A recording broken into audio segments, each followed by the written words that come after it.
Welcome to Tech Bytes and News, your daily roundup of articles featured in Hacker News. Today, we're diving headfirst into the surprisingly intricate world of building a mechanical star tracker for astronaut Don Pettit, a project that's as much about ingenuity as it is about capturing stunning images from space. A mechanical star tracker? Sounds like something out of a steampunk space opera. I'm intrigued. What's the story behind this? So, it all started with a phone call. An old friend, a space enthusiast, and a NASA astronaut named Don Pettit wanted to build a device to take long-exposure photos of space from the ISS. You know, the kind where you see the Milky Way, not just blurry streaks. But the ISS is constantly rotating, making long exposures tricky. Right. The ISS is always moving, so the stars would just appear as trails in a normal photo. Clever. But why mechanical? Why not just use a fancy electronic system? That's where the real challenge comes in. NASA's testing process for electronic devices is notoriously lengthy. About 2 years. They needed this thing ready way before that. Plus, Don wanted something robust and reliable, not prone to electronic failure in the harsh environment of space. So, mechanical it had to be.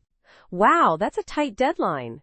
So how did they even begin to design this thing? They started by finding a 60-minute clock drive, believe it or not. One designed for industrial ovens. It was about $40, never used, and incredibly well built. They then added some custom-machined aluminum plates with gears to adjust the rotation speed from 60 minutes to the 90 minutes it takes the ISS to rotate.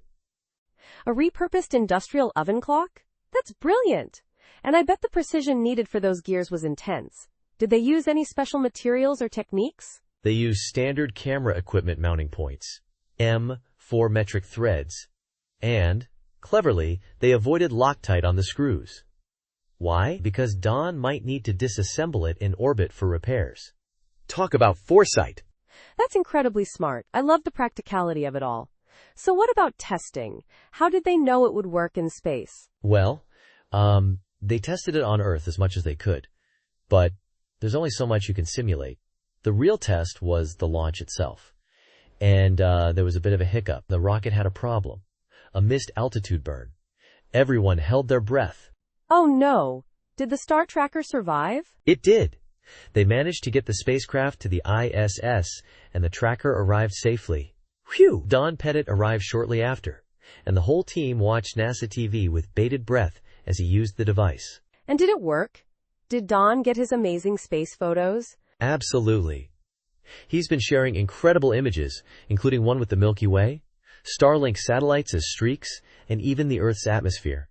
It's truly breathtaking. The whole project is a testament to ingenuity, resourcefulness, and the power of collaboration. It also highlights the importance of having a backup plan, especially when dealing with rockets. It's an amazing story. A perfect blend of technical expertise and human ingenuity. Thanks for sharing this fascinating tale. It's a great example of how simple solutions can solve complex problems. My pleasure. And that's all the time we have for today's episode of Tech Bytes and News. Join us next time for more exciting stories from the world of technology. Goodbye. Bye-bye.